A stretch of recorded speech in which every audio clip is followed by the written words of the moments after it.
happening? Hello. Turn the blue light blue. Okay, there we go. Click.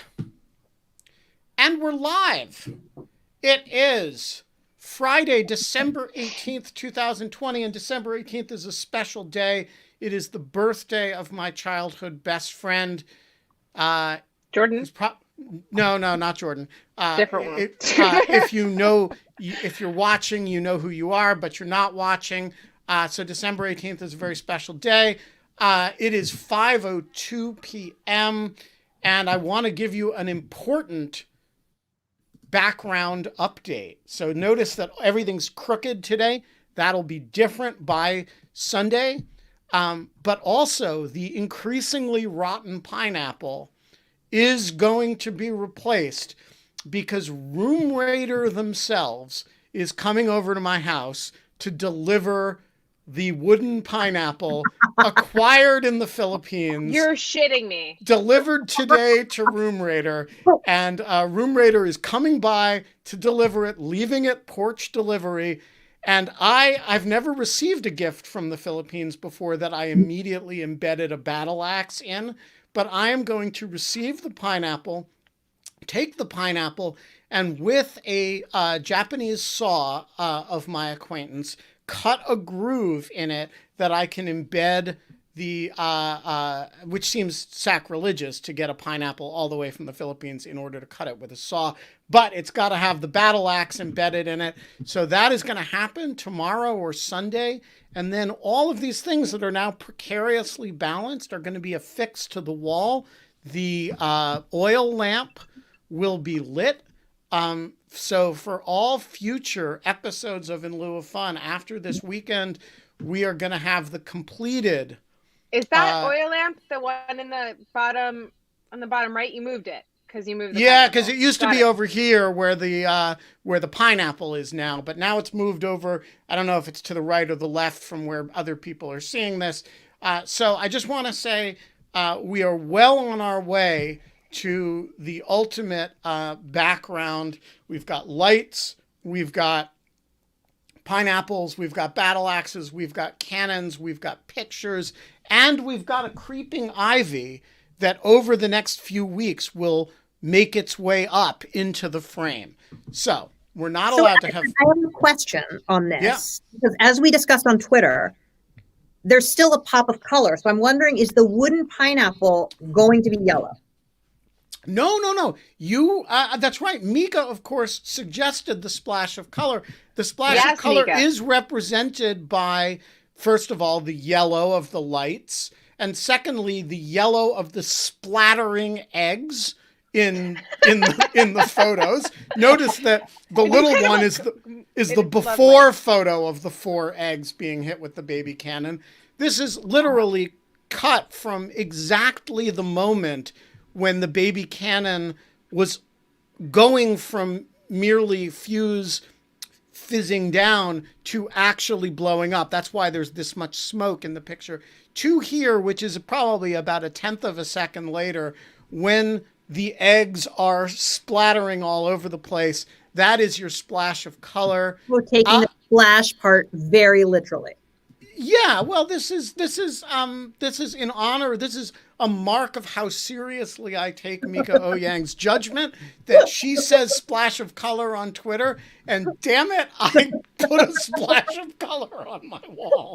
Mieke, we've been doing this for 267 days every day, and Ben has not done anything with his background, and it is literally the only thing that will make him care about his background is you, and maybe being given a gift from a stranger, and maybe just the pure boredom of 267 days. You're forgetting a key element of this, which was the will of the audience. I put every serious suggestion we got to a vote by the audience, and I have followed every single one of the audience's votes. I'm just doing what the people demand here. It's a democracy. This is populism, man. Populism. We got what I'm got okay voted, with this kind of populism. It's the other kinds. What got voted up? A splash of color, as Mieke suggested, a pineapple, but only if it has a battle axe embedded in it. The one that I rejected was no plants, because I think a creeping ivy that crawls over all of this as it feels entitled to is kind of badass. So there you go. We are not allowed to have fun anymore, but we are allowed to take personal deliveries from Room Raider of requested objects, and we're allowed to talk cybercrime with Mieke Eoyang. So for those of you who don't know Mieke has many distinctions in life. She's a former Hill staffer on various intelligence committees that don't work as well as they did when she worked for them. She is the director of national security policy at Third Way, which is a kind of centrist-leaning Democratic think tank. She is a member of the Cosmos Club, and critically, she is the only person of my acquaintance with a Chinese last name of two syllables. I just don't know any others. So it is very rare. It is a very pretty. I was actually remarking on it. I didn't know that it's Chinese.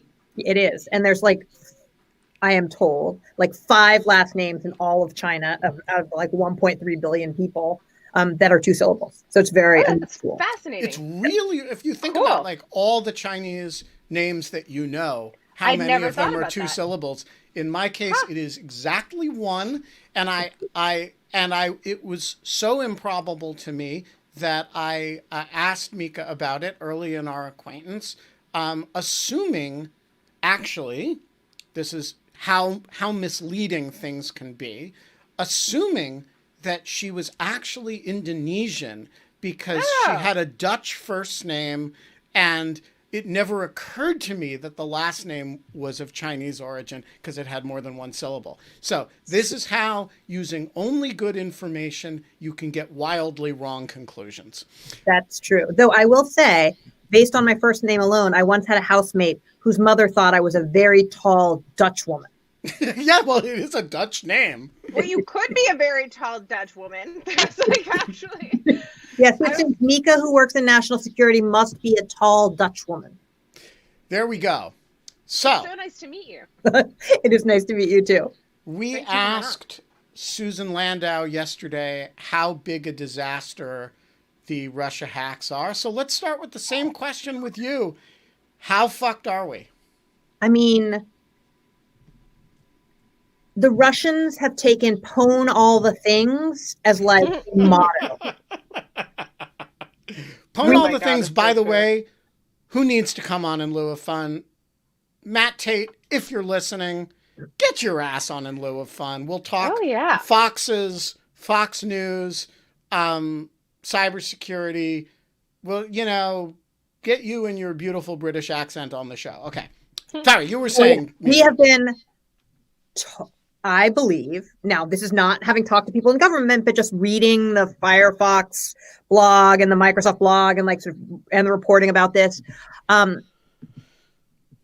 We have to assume that we've been totally pwned, in part because it's so hard to know what they've had access to or not had access to, what they have exfiltrated or what they have left, that you have to assume that they're in the networks. And what makes this, to me, really upsetting is not just what they've taken, but what they could do and what they have left, which means that if you really want to be confident that they're not in the networks anymore, as I've talked to people about this, the only thing you can do is completely burn the networks down to the ground and start over again, which is an incredibly expensive, time-consuming proposition. And at the same time, now that they know that we know, I'm sure they are doing other things in the networks to try and stay there. And I got last night the email about, NNSA and FERC, and it's just all the nightmares that cybersecurity people have had forever. And the things that we worry about all of those networks are things that we are finding out that they were into. And so I think that this is a national security crisis. It is possibly also an economic security crisis, which is what I thought it was when I first heard about this thing and the compromise of Treasury and what could be happening there.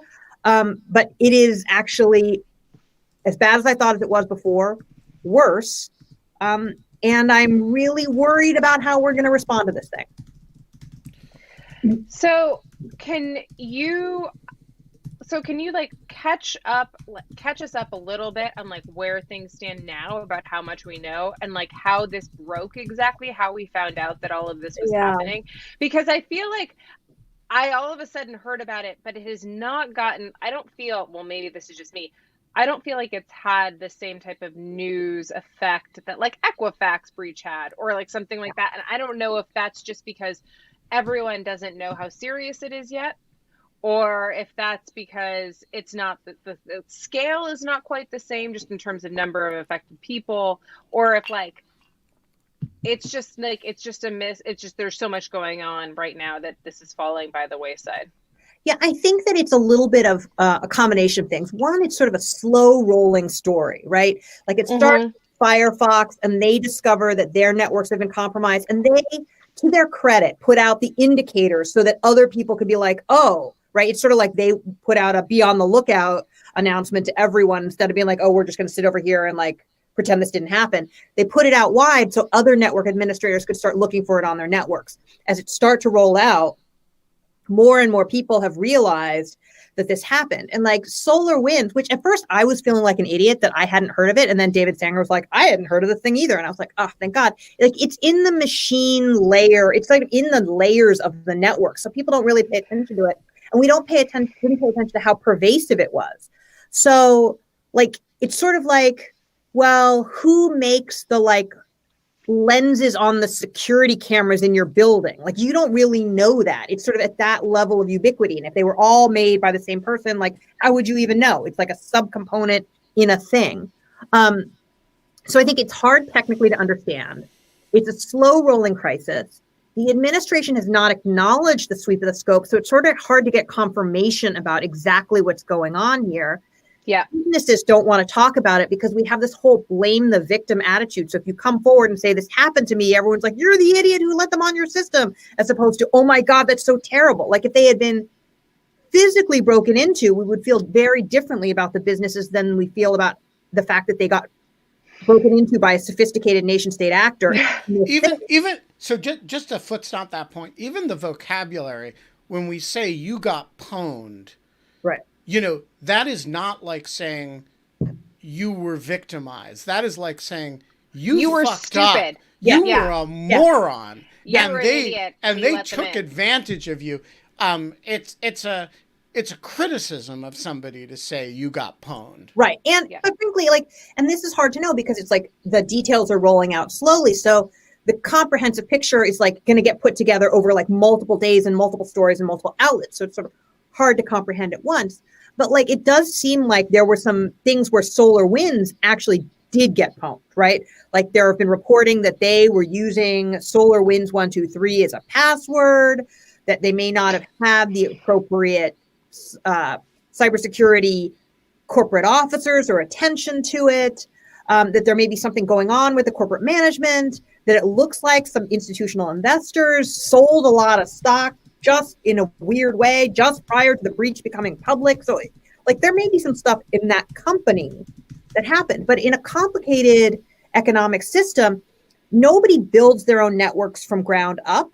They're reliant on other people. And so other businesses rely on these guys, and like, that's not their fault. They're doing the best they can, including organizations like the federal government that have really like invest a lot in cybersecurity.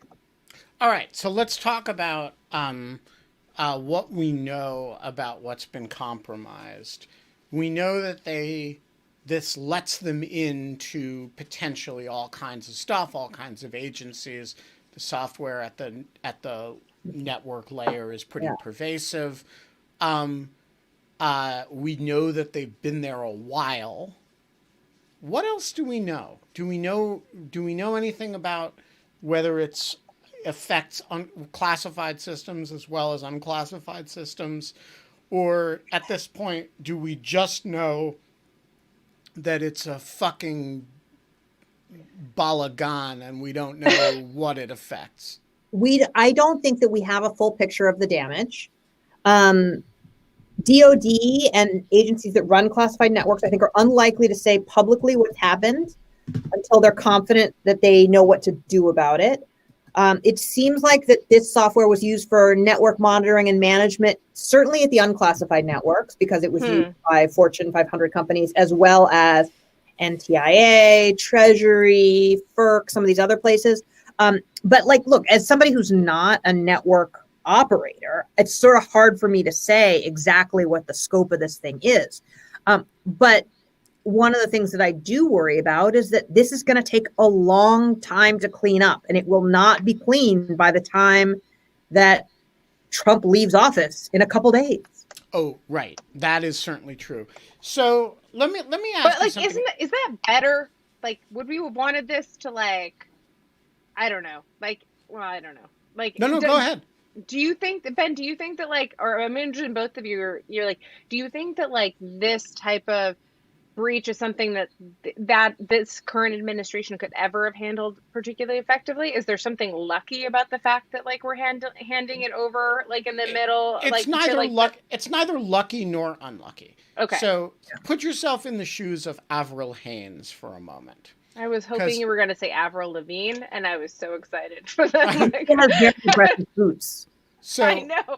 He has combat boots. Avril, is replacing one of the most important, least competent people in the U.S. federal government, which is to say John Ratcliffe, who is, broadly speaking, along with the head of DHS, responsible for this, for cleaning this up. Not for this happening, but and so if you're Avril Haines, and for the record, I have not spoken to Avril about this, so I'm just channeling what I think her sensibility would be, not reporting anything that she actually believes or thinks. But if you're Avril right now, there is zero chance that you are going to rely on the incumbent administration for a damage assessment or a remediation plan for this. And again, I'm making this up. But I'm really confident of it because Avril is a highly competent person.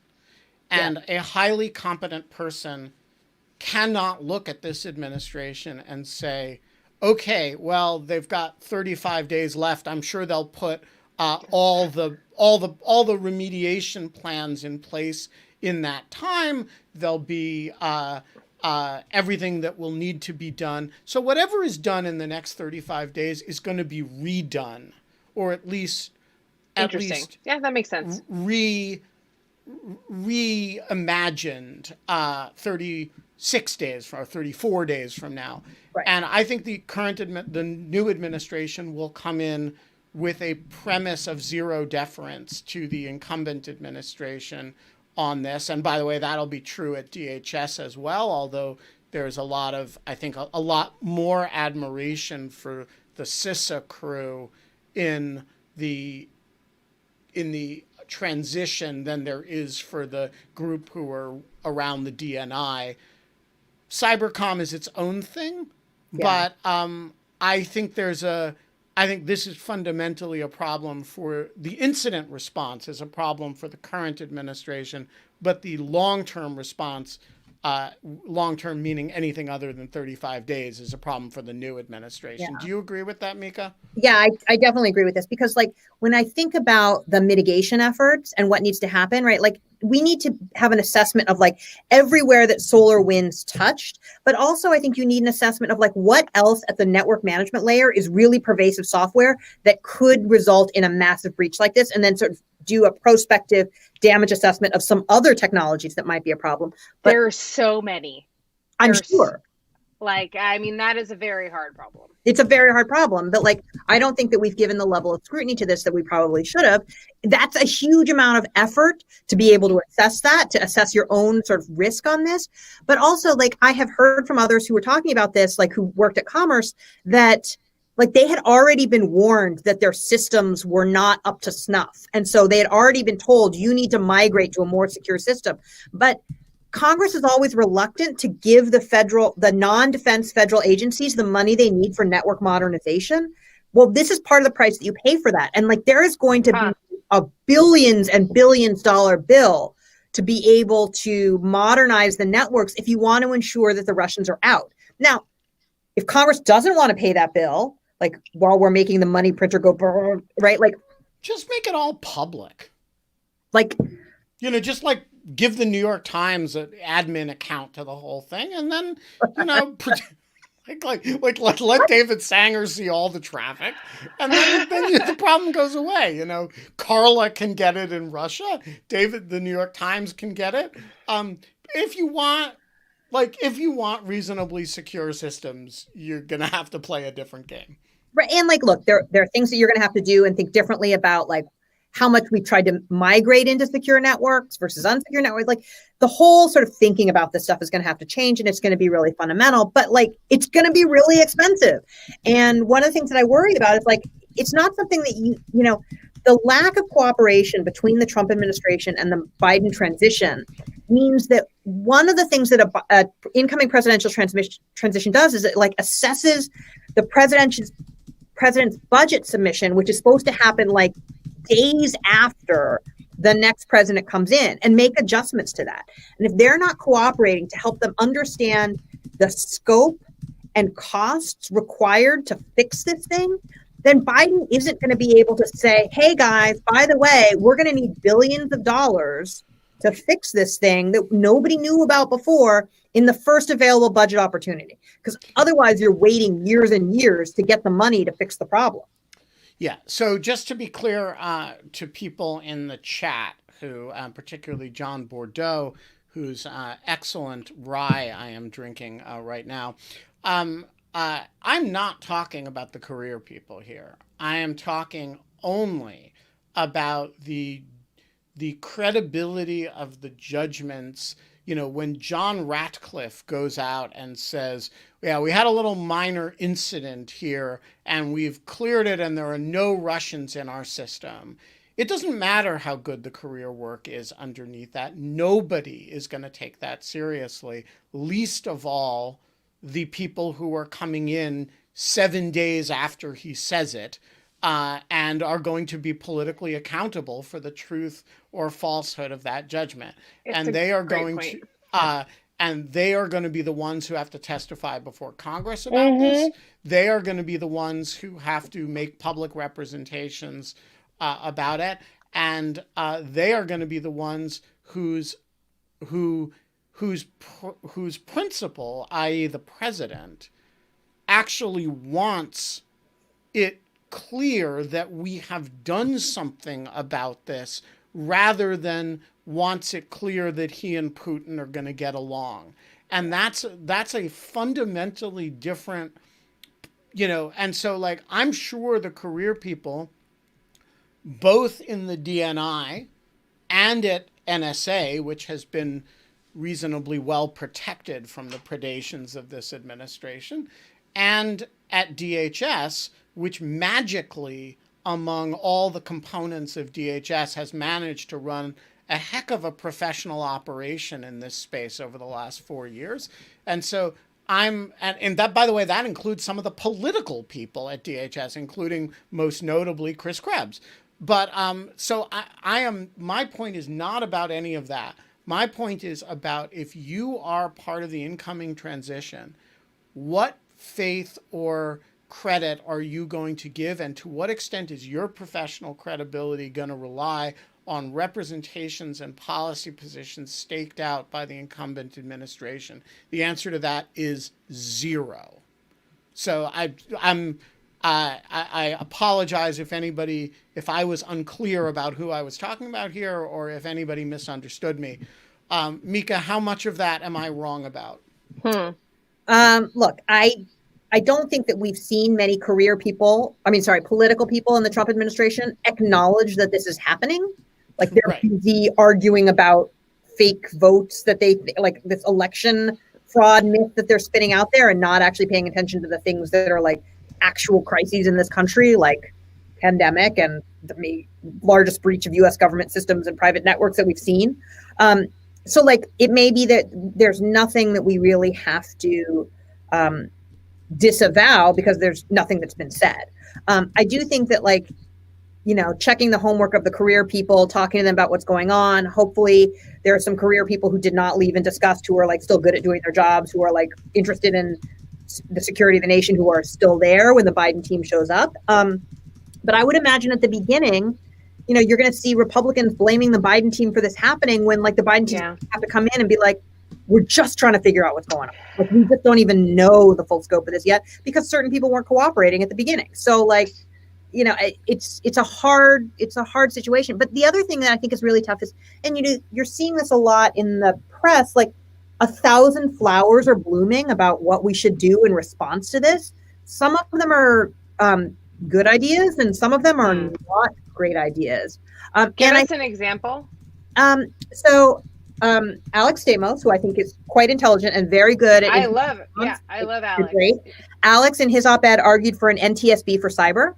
I just don't think, like I argued against this when it's not just that I'm arguing with Alex. Like I've taken a position on this a long time ago that cybersecurity is fundamentally different than airplane security in that like the systems in cyber are complicated and layered and interdependent and produced by different people. Airplanes are often, you can trace them back to like one person who sold, one company that sold you the airplane. Most airline accidents or incidents are the result of mechanical failure, pilot error, weather, not intentional. Most cybersecurity incidents are caused by an adversary trying to get into your network. So like, it's just a very different thing. And it's like, okay, well, how are you going to like, how do you even set standards for negligence and like assessment of this stuff at a national level? I don't think, and also that continues to put the emphasis on like, again, it's your fault, network operator, for letting this guy on. You're the negligent one, as opposed to saying, okay, how do we hold accountable the human being who made the decision to do this and change their calculus or punish them in some way?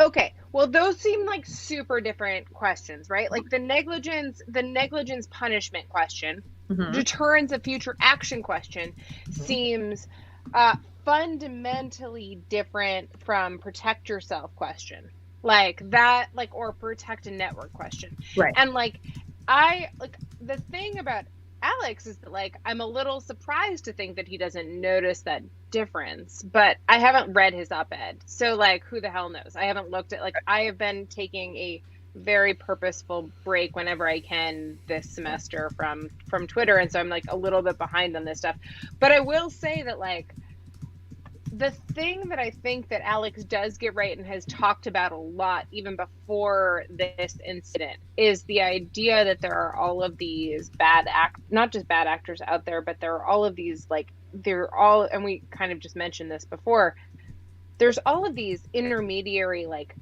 invisible layers of security and infrastructure that exist in like when I teach internet law. I'm like, oh, it's like the internet stack. Like you engage with like the pyramid, like the top of the iceberg. You engage with this platform, but there is all of this stuff, and there are all of these choke points at various points throughout that. And so like one of the things that I wrote about, like, and I don't know, I'm not like saying that like to be like, oh, I wrote about it, but like, I just think that this is like I just was kind of shocked when this happened that everyone wasn't talking about it. It was Cloudflare taking down the Daily Stormer after the 2018 Charlottesville stuff. That was like, Cloudflare is an incredibly sophisticated platform that does business in China, that does business everywhere, according to like whatever standards they set out. And like, they do that and can do that because they are a neutral, they are a piece of pipe that they like put things in.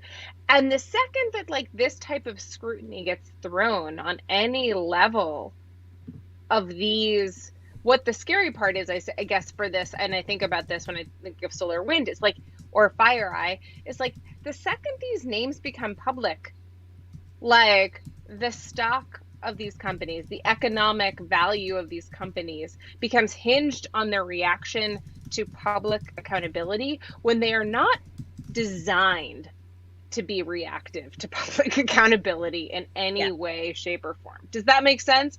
And so, like, I guess kind of I'm wondering, like, is this another version of us coming to the hard problem of like that, like we saw in 2018 of like Cloudflare answering for all of us against Nazis, in which like, you know, like type of thing, you know, so or like look, I think this is really hard, right? Because it's like, right, these are networks owned and operated by private sector entities. And it's really hard for the government to regulate this, right? Like you know, I was listening to a podcast and like every single commercial was like, Facebook's like, we argue for internet regulation. Like, I get it. But like, I also know, having worked in Congress for people who try to regulate the internet, like the technology moves so fast and regulations move so slowly that it's actually really hard for government to say, here's what you should do and here's what problems are not problems, because in some ways the technology is evolving to address some of the problems, not all the problems, but some of the problems, like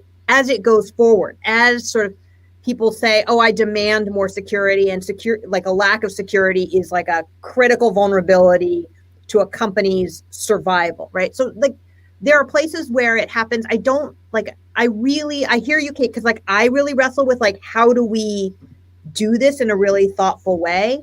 I mean, obviously the insider trading stuff, like we got to go after those guys if that's what happened there at Solar Winds. But like the insider trader stuff is just stupid. Like if that's like what was going on, like that's like low hanging fruit, like totally. Right? Like that's right. Totally. But like to me, like, and look, network experts, cybersecurity professionals are going to figure out like, how do you close the gaps here? How do you design systems with security in mind at the beginning? Dino Dizovi, who does security for Square, had a really good point on this about like how, like, we can't just like, you know, these bug bound, like we're sort of doing it in piecemeal functions with like bug bounties and like vulnerability disclosure and stuff like that. That's like, you don't design from the beginning and then you just let sort of you're crowdsourcing your security later in a piecemeal way instead of designing it in from the front end. I thought that was really interesting. We need to think about that more.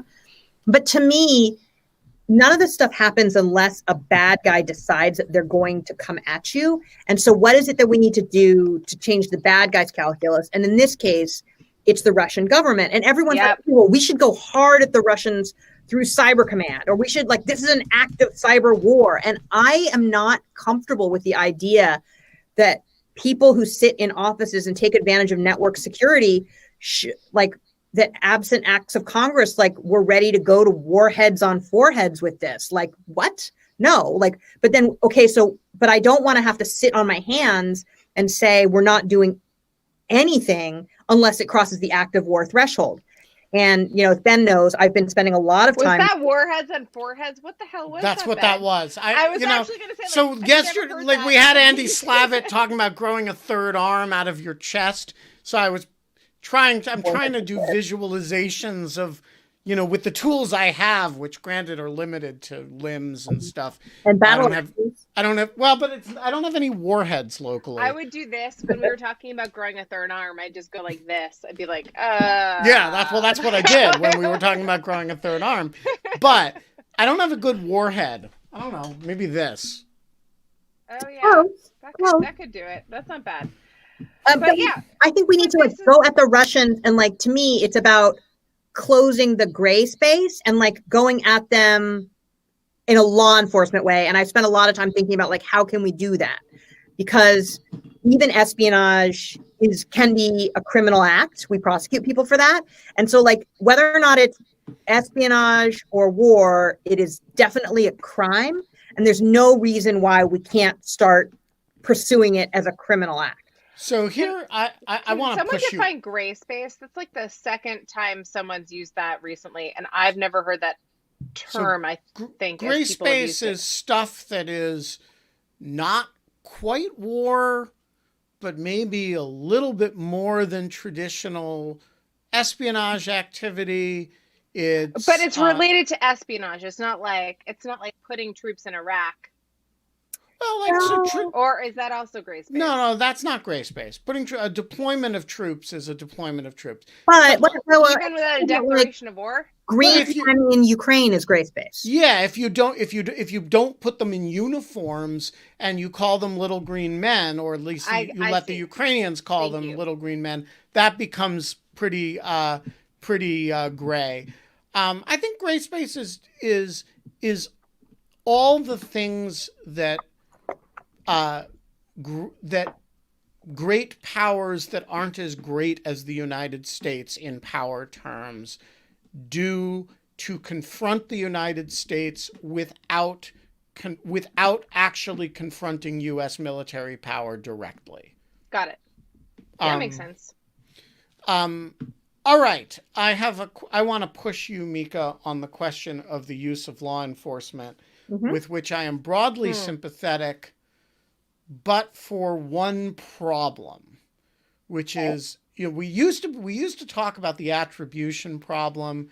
I think we have shown that we're pretty good when we want to attribute cyber activity at attributing. We're not so good at getting custody of people who are in Russia.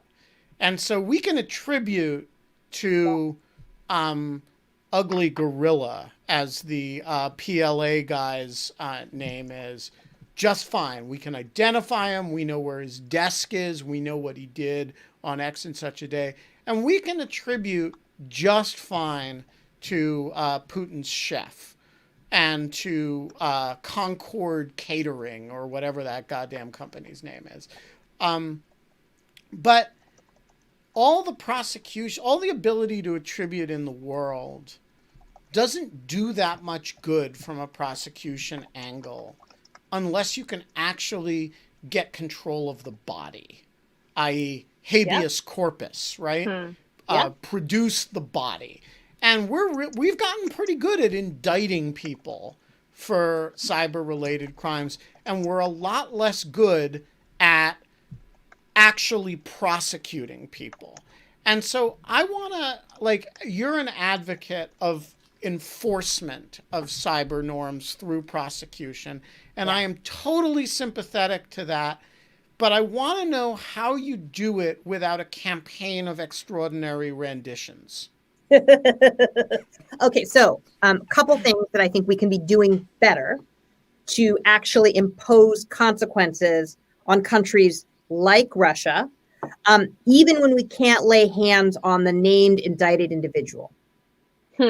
One is, instead of naming and indicting the individual, we can do sealed indictments, because Russians like to go to the French Riviera.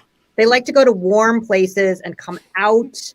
And so, okay, let's, issue red notices and indict and nab people. You can lure them out, honeypots, right?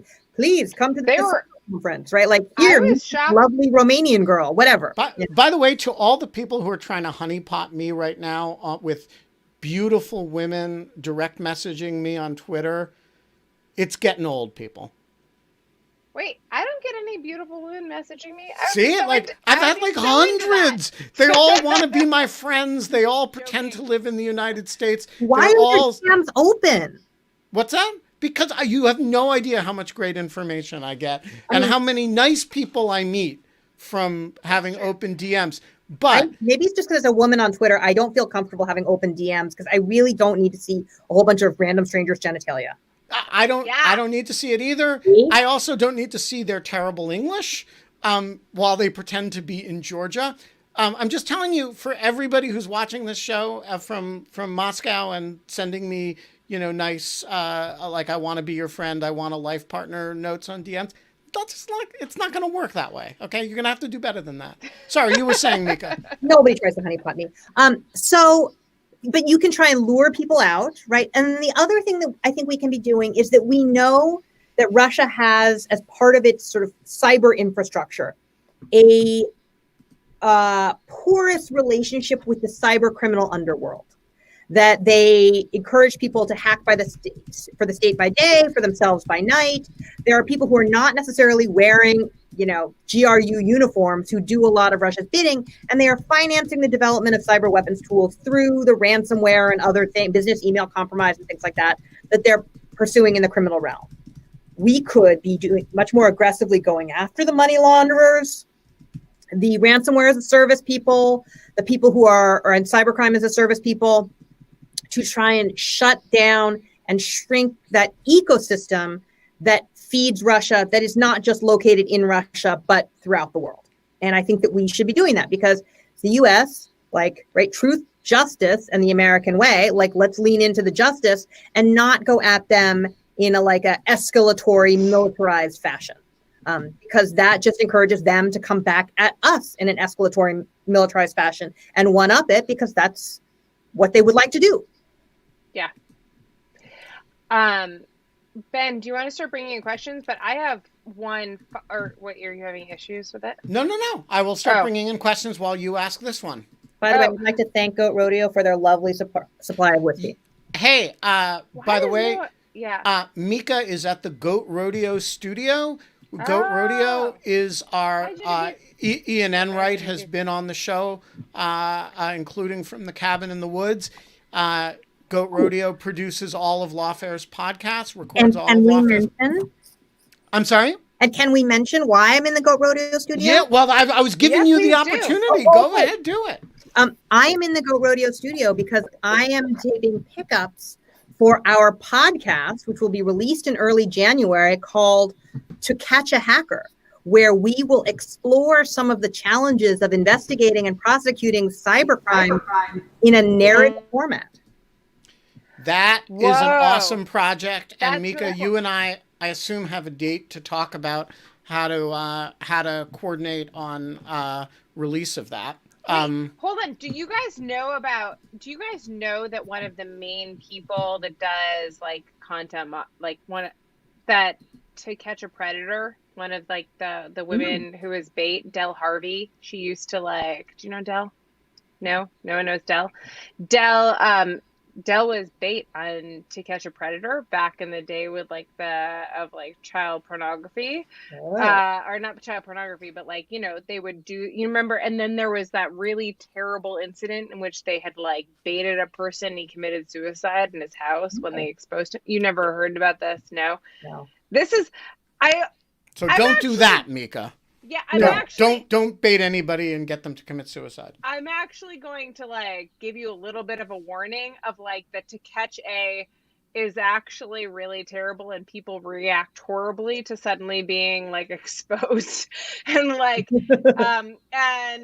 so yeah, you don't want that to happen. But this was but actually one of the heads of Trust of Safety Twitter now was one of the women who served on that old show, To Catch a Predator. Oh, okay. Basically doing she's amazing. But this is kind of, it's interesting just because there's there's an iteration of when new technology comes out of different ways of going after bad actors, both I think to certain levels of success, extra legal and legal. And I think that both of them have varying levels of success, and some are very risky and some really insane ways. So that's the only reason I mentioned this. I'm not setting up sting operations where I'm gonna be a honeypot to convince some sad person in their basement who's crypto mining to come give me money.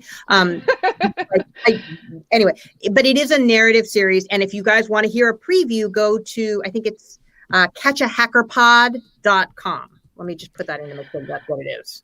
Actually, drop it into the chat so that people can find it. And hackers, there is not the gigantic social stigma around being caught as a hacker that there is around being caught as a pederast or something like that, or a pedophile. And so that was part of what was so difficult about that particular thing. But this actually sounds fascinating, and I love this. I would totally watch this show. So I will send some people some previews because we have a rough cut where we're seeking we're sort of having people listen and sort of kick the tires on the thing, but it'll be out first week of January. Excellent. Cool. So Genevieve De La Fera, who is out of her native habitat with a completely different background and with a hat.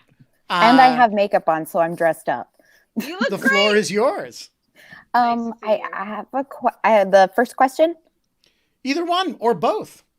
Okay. We have time. All right. So my first question is, in a conversation that's heavily dominated by software, how worried should we be about hardware? And should Americans be concerned about the ability of encrypted data to travel across devices whose manufacturing is controlled by foreign actors or influenced by foreign actors? So we're going to keep you up there on the screen to make you feel self-conscious while Mieke answers this question, and then we'll go to your second question. So I think the hardware question is hard, right? Because especially now that hardware can do firmware updates remotely. So like you could have a situation where, like in this SolarWinds situation, where the developer update channel is compromised and someone's pushing things onto the hardware itself. Jim Baker, also a friend of the pod/lawfare, wrote a really great op-ed about encryption, and like sort of says you got to assume zero trust networks, which is why the encryption piece is so important, because you just don't know who is in which layer. And so the communication and the encrypted traffic itself is really important. And so like I have written about, and Jim has written about, and others have written about the importance of allowing end-to-end encryption as a national security matter, because of the risk of like, you just don't know in which part of the stack you have a compromise. Second question? Wait, you have to unmute yourself. She's muted. Now she's unmuted. Wait, did that answer the question? I hope that answered. Yes, it did. Thank you. And now I'm going to be a little greedy and ask my second question.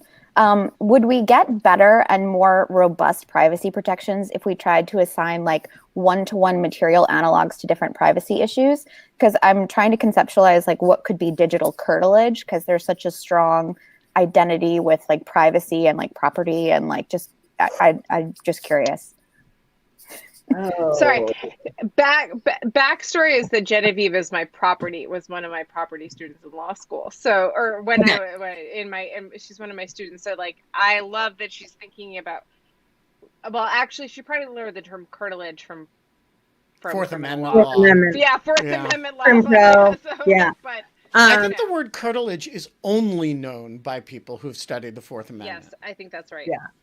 I do think so, like curtilage, plain view, things like that. I think that some of those questions go to what law enforcement can reasonably collect of the digital traces that we all leave out there in public all the time. Like, you know, I'm out there on Twitter, like, is my location part of that? I share pictures of myself. What can they use from that? What can they use from the information that is collected? Like if it's available to advertisers, should the government be able to use it or not? I don't think that we have good lines on that. And I think the biggest challenge for us as a nation, the first place we're gonna have to wrestle with this is in location data, right? The location data of your device pings against other things so they can geolocate you at any time. Is that a business record? What's your privacy expectation for that? Given how pervasively they can put together a picture of your life, who maybe you're like seeing that you shouldn't be seeing, that your spouse might be upset that you're seeing, like all of that stuff, like what is the reasonable expectation of privacy on that? I don't think we have a good answer. I would encourage you to ask that question of Oren Kerr. Yeah, so I just got a text.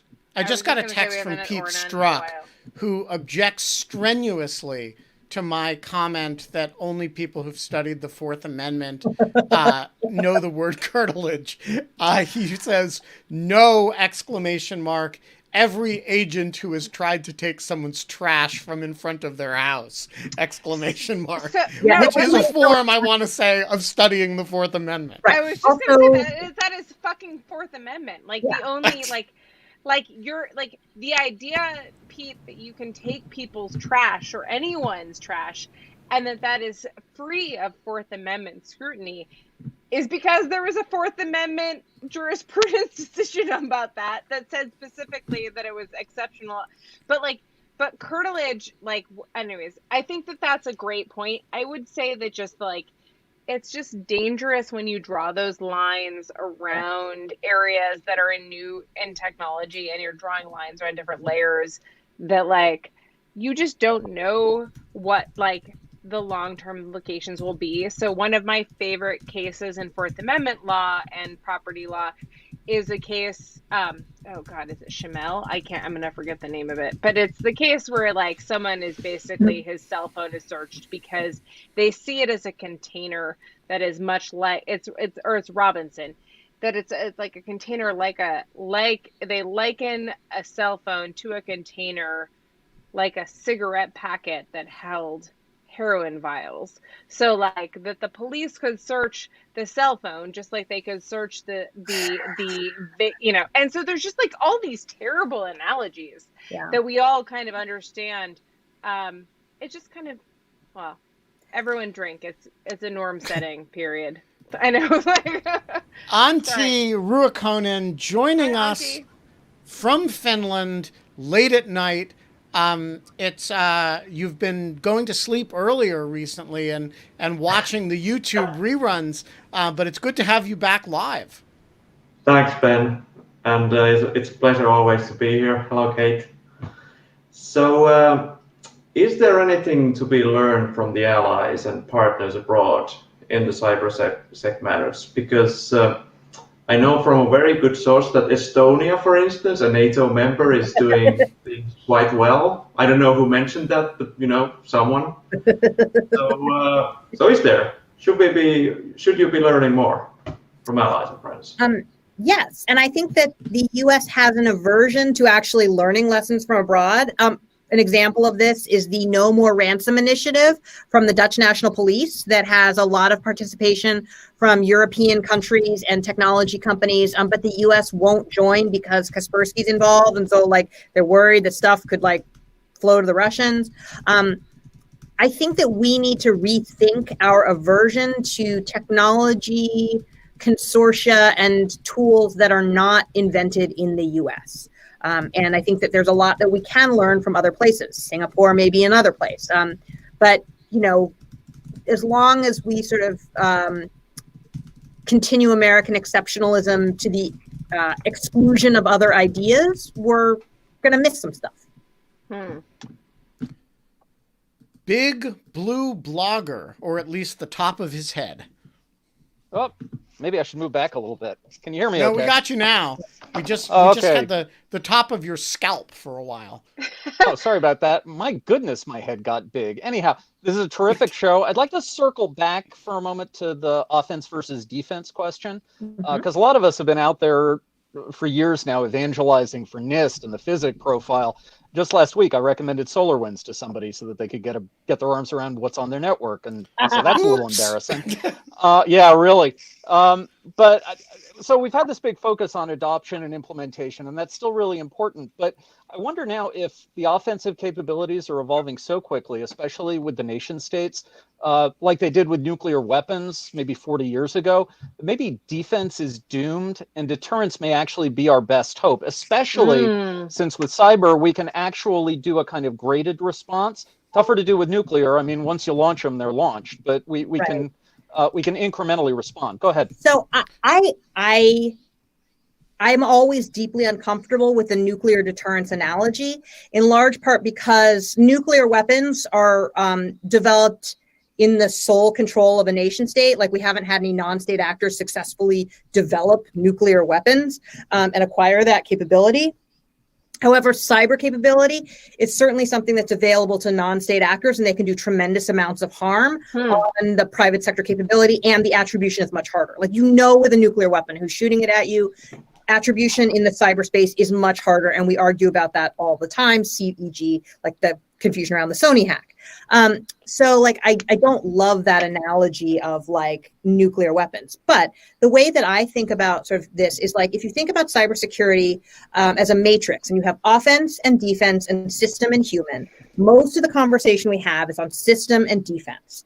And like, that's the securing the network, setting standards, all that stuff, vulnerability disclosure, updating, whatever. But then we have System and offense. And that's about like offensive takedowns and Stuart Baker's favorite thing, hackback, right? Like, how do we get on the other guy's network, take him down? We could talk about hackback all day, I know. Stuart Baker. I was just going to say we could talk about Stuart Baker all day. Like, also sure. That. Then we have human in defense. Like, how do you get, how do I get my dad to stop using like password 123 as his password? That's not actually his password. That's just an example. Please don't try and hack my dad. But like, we have people who use default passwords and click on links and like fall for those those honeypots of like fake profiles on things. Like, okay, how do we make the human more savvy on offense? And the last part, which I have spent the last few years focusing on, is human and offense. How do you impose consequences on the human being on the other side of the attack and change their calculus or take them off the board, putting them in jail, whatever it is that you're going to do, flipping them, who knows? But like, how do you get to that human? And you have to do things in all four quadrants. And we have been overly bound into the first quadrant of system and offense, or sorry, system and defense, to the exclusion of the other three. And how do we think about the other three? But in particular, and where we are weakest, is in the last one, human and offense. That's my excellent. So before we get to Daniel's question, there's he vanished for a second. There's a very important matter that we have to establish regarding Daniel's background. So for a long time, I have been introducing Daniel as blending into with his dark shirt to the dark chair, and I'm making fun of him about, camouflage and stuff. And then people have been tweeting at me or in the chat or texting at me that the chair is actually green, which I cannot see. Oh my God! Are we gonna have like the dress thing? No. I need to know. Is the Daniel? You're the authority on the color of your chair. With the chair. Is it green? Is it green? It's dark green. It's a very dark green. All right. You're gonna have to start wearing dark green shirts. Daniel, the floor is yours. So my question is an uninspired one, but what do you make of Trump's non-response to this Russian hack?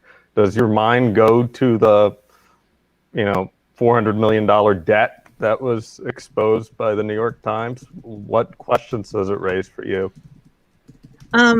So like, this is sort of the age-old question that I think The Daily Show has done a good job of covering, which is like, is it team incompetence or team evil? And like, I kind of feel like it's a little bit of both, right? Like, the president is obviously wrapped around the axle about his own victory and like not having, not being called a loser.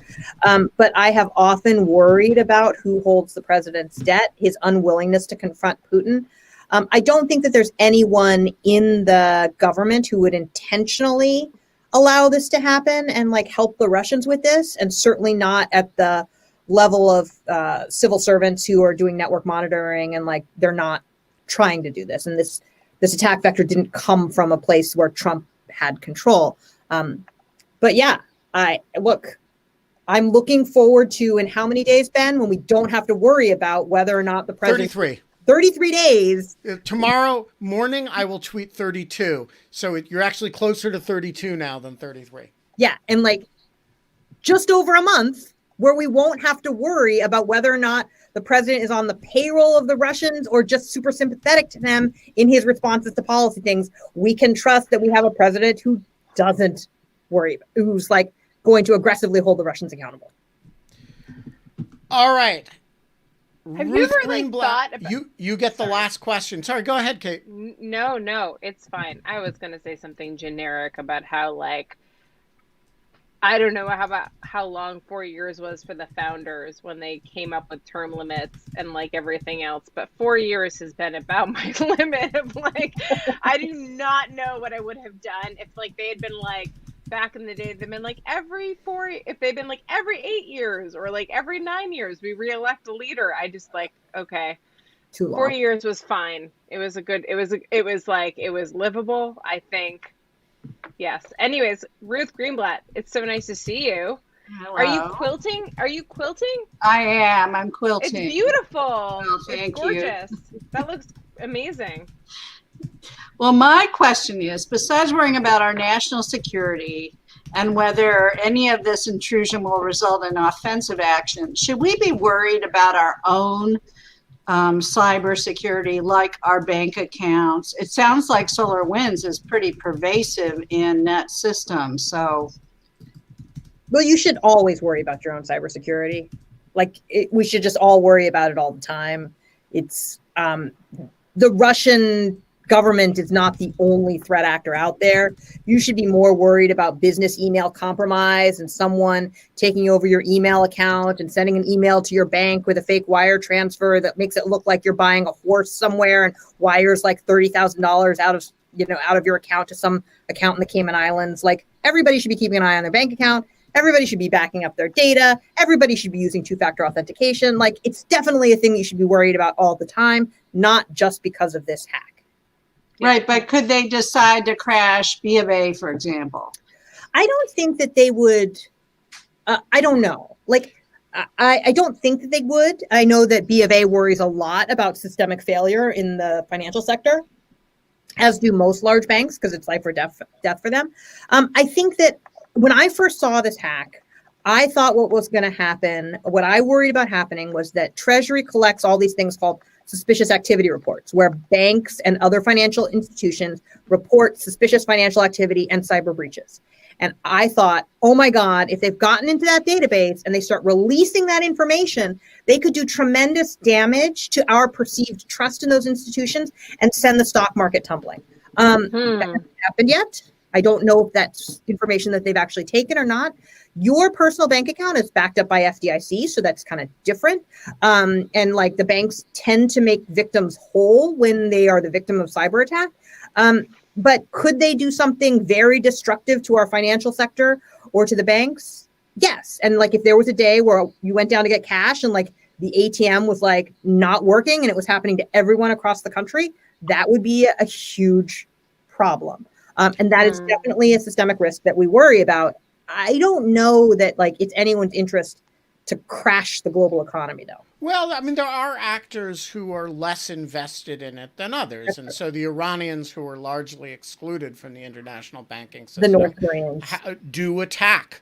Right. They did a series of significant cyber attacks on the New York banking industry. Right. The North Koreans are systemically excluded, and they do, but these entities have much lesser capability than the Russians. The Right. SVR, which has really impressive cyber capability, they're real pros. They're also substantially invested in the banking system, and so a banking system crash is not really in their interests. Right. There is one other important note on your question. It doesn't matter if you have online banking or not. If they go after the banking systems, it's unlikely to hack your account in particular. They're going after the banks.